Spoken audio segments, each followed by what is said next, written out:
Hello, and welcome to another episode of Nerdy Movie News Roundup, the show where we talk about the biggest stories in nerdy movies. And you know what? Sometimes we talk about video games too.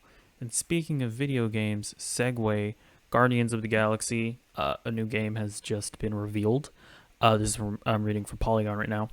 Years after Eidos Montreal's Guardians of the Galaxy game was leaked in 2017, the Deus Ex developer is finally ready to show it off. Publisher Square Enix announced Guardians of the Galaxy, a single-player, third-person adventure game made in partnership with Marvel, part of a multi-game agreement that included Marvel's Avengers. During its E3 2021 presentation on Sunday, Guardians of the Galaxy is built around team dynamics, though players will only control Quill. As the leader, the player will direct and call shots on team movement and combat. Fighting is fast-paced, with each character having their own unique abilities. Though the player is directly playing as Star-Lord, he can take the lead on strategy and almost control all the Guardians at once, combining abilities and navigating through battle. It's an action game with tactical elements. Guardians of the Galaxy is expected to be a cross-generation game available on most platforms.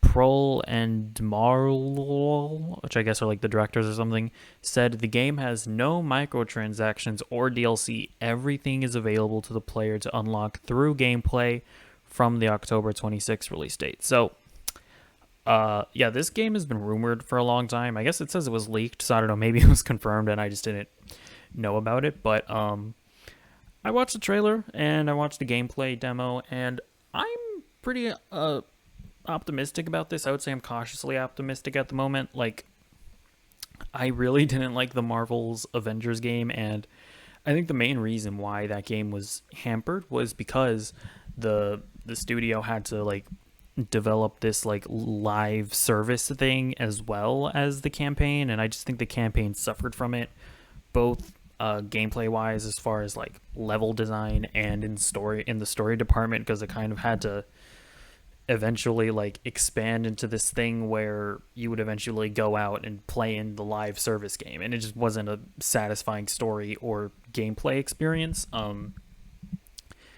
But to hear that this is single player is great. It is a little disappointing to hear that you can't play as any of the other Guardians members. Like, it's a bold decision, and it's at the same.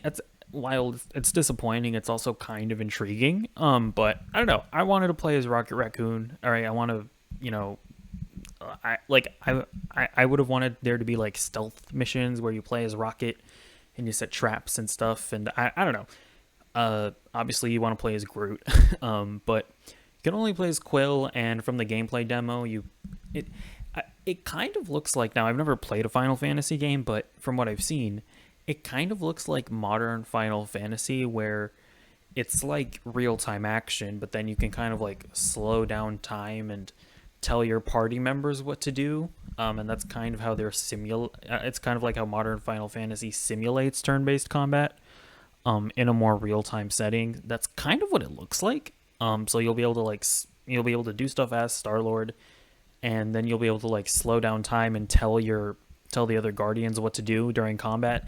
It's a little weird. I don't really play games like that, so this will be like my first experience with something like that. And oh yes, also another thing that I should mention is that this will also be like a decision-based game where like you can make choices and stuff, kind of like a Telltale game. So I personally would rather just see like a linear story that's being told, but those games can still be fun, and I've enjoyed like a lot of the Telltale games, so we'll see where that goes. And another thing that should be mentioned is that this isn't its own canon. It's not connected to the Marvel's Avengers canon, nor is it connected to the Insomniac Spider-Man canon. It's its own thing, and I'm totally fine with that. Like, do your own thing, let different studios tell their own stories. Especially as far when game development is concerned, I feel like it would be really hard to try to coordinate to create like an interconnected video game Marvel universe. So I'm fine with the direction that Marvel Games is going in. But yeah, Guardians of the Galaxy looks cool, cautiously optimistic. Hopefully it's better than Marvel's Avengers. I'm kind of expecting it to be better than Marvel's Avengers, but not really reaching the highs of the Spider-Man games. But anyways, next story. Aquaman 2 is titled The Lost Kingdom. On the Aquaman 2 director James Wan's Instagram, he revealed the title to be, and I did not switch to this. Okay, he revealed the title to be Aquaman and the Lost Kingdom. Cool. It's a title. That kind of, I wonder if that means that they're gonna go to like Atlantis or something. I don't know. But it's a title. Next, Qui-Gon Jinn is not going to be Obi-Wan Kenobi. During Jimmy Kimmel, I should say in Obi-Wan. During a Jimmy Kimmel interview, Liam Neeson, he says, "I heard Ewan McGregor was going to do it." I can't do his accent. Was going to do a series, Neeson said. No, I don't think so. No, I haven't been approached. So that's what he says. Actors in Hollywood, they are filthy liars, so maybe he's lying, but as of right now, as far as we know, he will not be in the Obi-Wan Kenobi series. Okay, so next up, we have a Sam and Twitch show in development. So, Todd McFarlane, Spawn creator, he's currently trying to develop a Spawn cinematic universe. A Spawn movie is currently in development at Blumhouse with Jamie Foxx, but most recently, he has begun development on a Sam and Twitch show. Those are apparently characters from Spawn. I've never read Spawn. I've never watched the movie. But Todd McFarlane is trying to develop a Spawn cinematic universe, and this is what he told the Hollywood Reporter. Could there be a third or fourth big shared universe? Possibly, but is it going to happen fast with one or two individuals? No. It's going to be a long multi-creator group that is just going to spread your creative seeds and stand back and hope it grows into a forest. So, I don't really care that much about Spawn because obviously I've never seen it. But this seems like a good attitude to have towards creating a cinematic universe. Like, don't go into it necessarily like with the thought process of we are creating a cinematic universe. Like, just try and focus on creating a good movie with Jamie Foxx and a good show with this Sam and Twitch thing and see where it goes. I actually do think that's a really good mindset to have. So next up, She-Hulk has its villain, or has casted its villain. It's coming from the Hollywood Reporter. Jamila Jamil, I hope that's how you pronounce that name, has joined the cast of She-Hulk. The Good Place actor will play Titania in the Disney Plus series. So, I don't really know anything about this character either. I know I'm so well informed on this, on all this stuff, but she's gonna play the villain, and I'm also not really too familiar with this actress either. But hopefully it's good. This She-Hulk show is definitely intriguing, just because I'm gonna be really curious to see if She-Hulk is like a CGI Hulk for like the entire show, because I think, correct me if I'm wrong, guys, but I think in the comics, like, she just is Hulk the entire time, and I wonder if they're gonna mess around with that mythology and if they're actually gonna commit to the budget of having her be CGI all the time and having actually putting up the money to make that look good for an entire series. So we will have to see, but Titania is the villain and Jamila Jamil will be playing her. So Loki episode 2 premiered. I enjoyed the episode personally, but we have some just some interesting things to talk about as far as Loki goes. So the episode 1, it premiered as and broke the first day viewership records for Disney Plus Marvel series.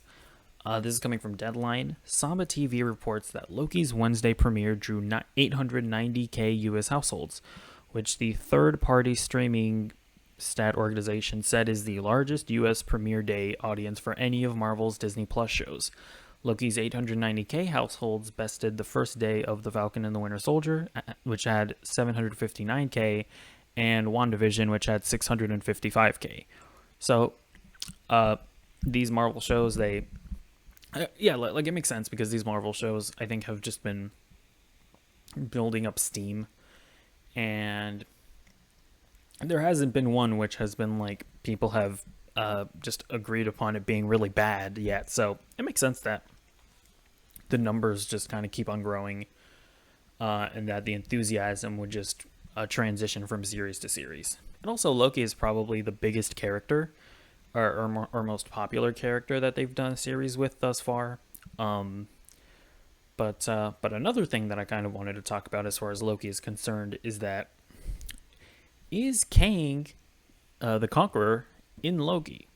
So, in a Variety interview with Jonathan Majors, who is going to be playing Kang the Conqueror, they asked him, and he says, I have no idea what you're talking about. So, again, is he lying? Is he playing coy?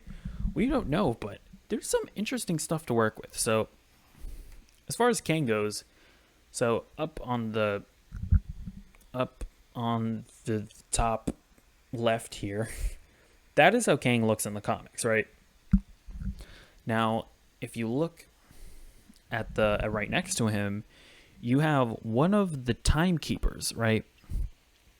That we've seen in Loki, and that there's some similarities, right? And by the way, I did not notice this. Other people have noticed this, and that's why I'm covering it here. But they kind of look similar. And if you look at the picture below that I have there, those are how the timekeepers look in the comics. Like the two other timekeepers that we've seen in the show look pretty much exactly like the timekeepers do in the comics. But the character that people think looks like Kang in the comic books, they kind of have a more like feminine face, if that makes any sense. And when you look at Kang in the show, it feels like they kind of changed the face a bit to maybe seem a bit more masculine. I don't know.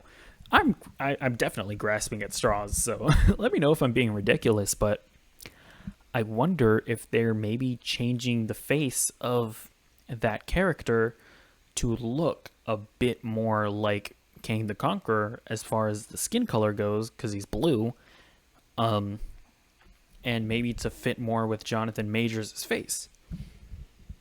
I don't know. We'll have to see what happens here.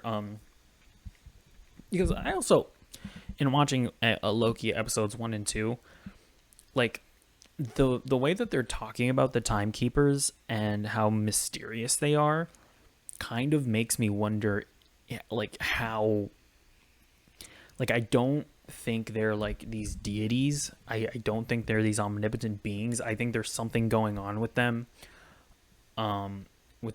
Maybe not, being as all-powerful as they're being made out to be. And I wonder if Kang the Conqueror could be one of those, or could be one of the timekeepers. And some like, maybe he's a guy who's not so just ridiculously powerful that he could realistically pop up in Ant-Man Quantumania, as they've confirmed him to be the villain in. So it's all very interesting. Obviously, none of this is confirmed. This is all just people grasping at straws, basically. But keep all this stuff in mind, and we'll see what happens in Loki. Yeah, like, is Jonathan Majors in, and like, even if Jonathan Majors doesn't show up as Kang, and it's just like in Loki, and it's just kind of a theory, it could still prove to be something. So just keep all this in mind. So next up, we have the Flash suit. This new suit, it was teased by the director Andy Muschietti, and look at that. It's a Flash suit. I'm not one of these people who like gets overly excited or negative about suits. So I'm like, as long as it looks like the character, I don't know, it's fine. So there you go. If you to let me know what you think about the suit, I guess. Next up, we have a pretty ridiculous story. Batman DC won't let Batman go down.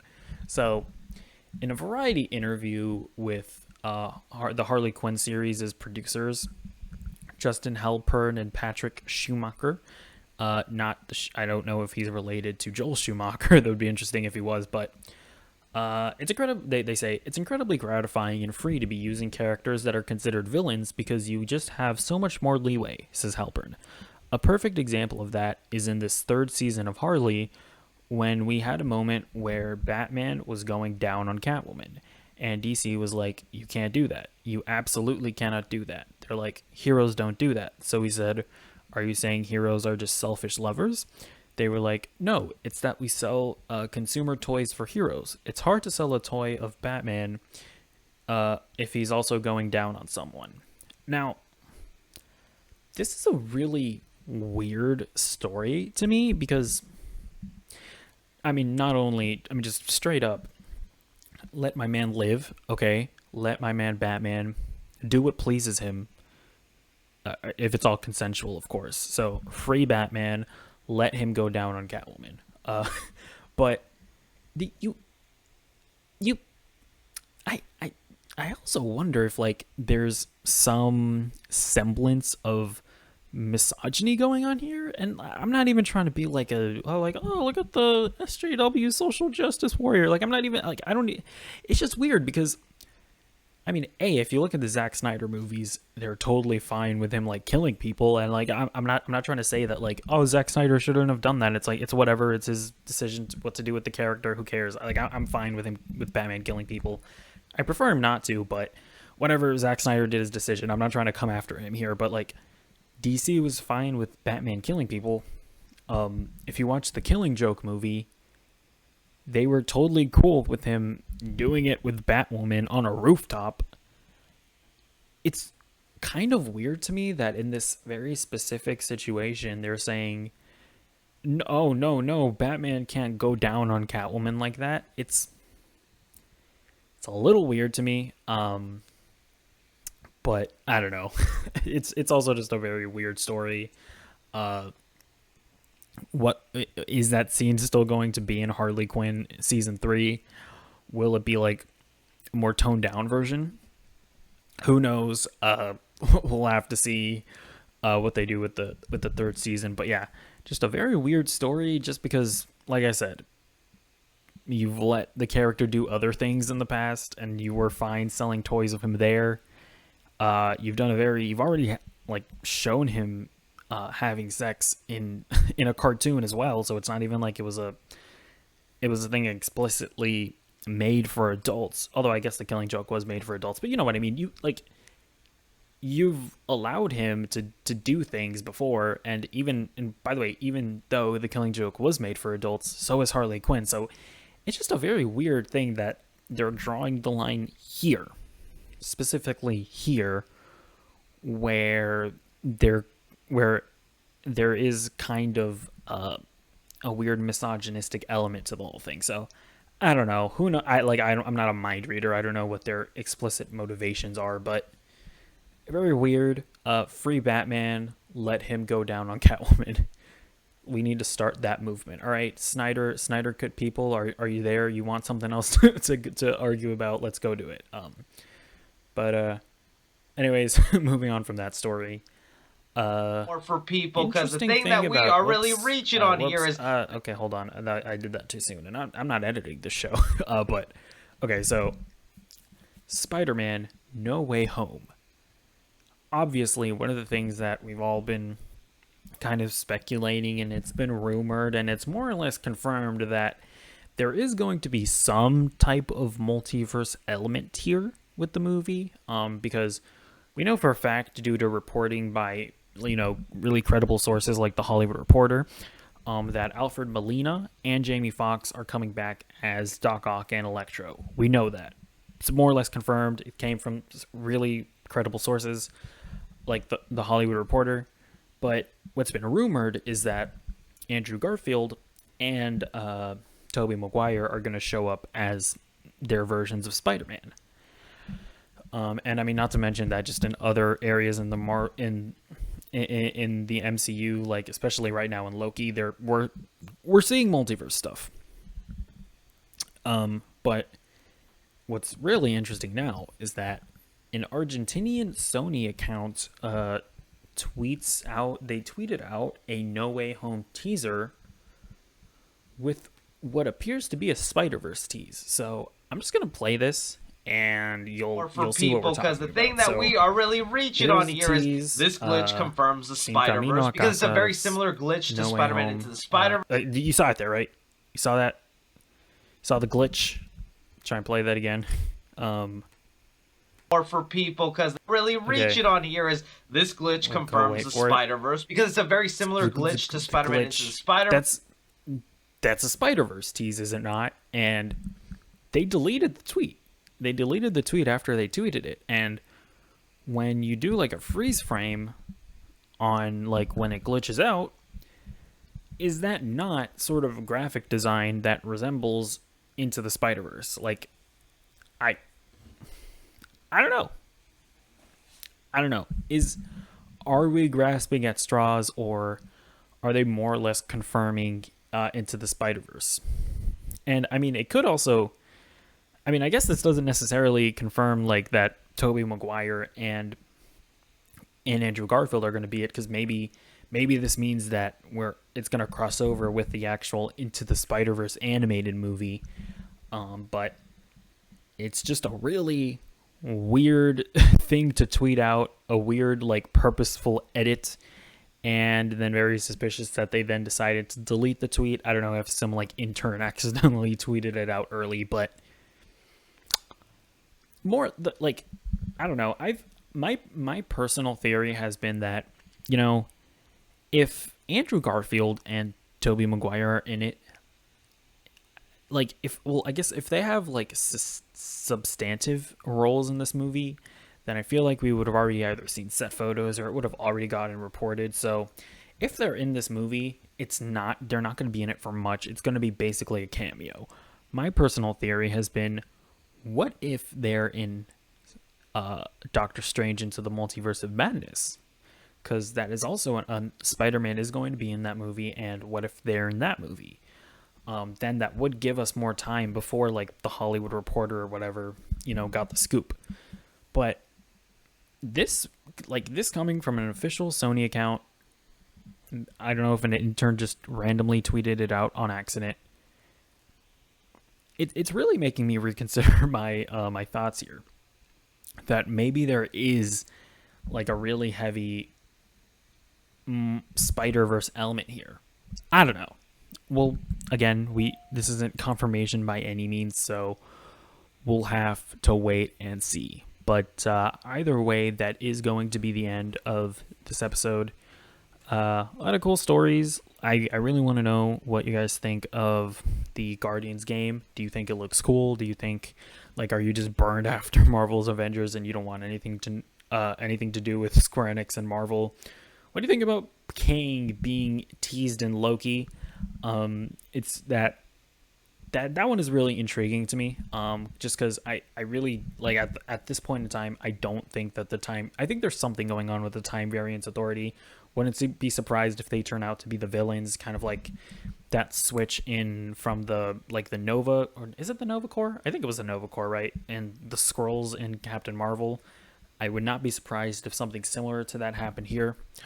And what do you think about the Into the Spider-Verse tease? Like, are we getting multiple Spider-Man in this movie, or is this all just a red herring? I don't know. We'll see what happens. But if you enjoyed this video, please be sure to comment, like, subscribe, and goodbye.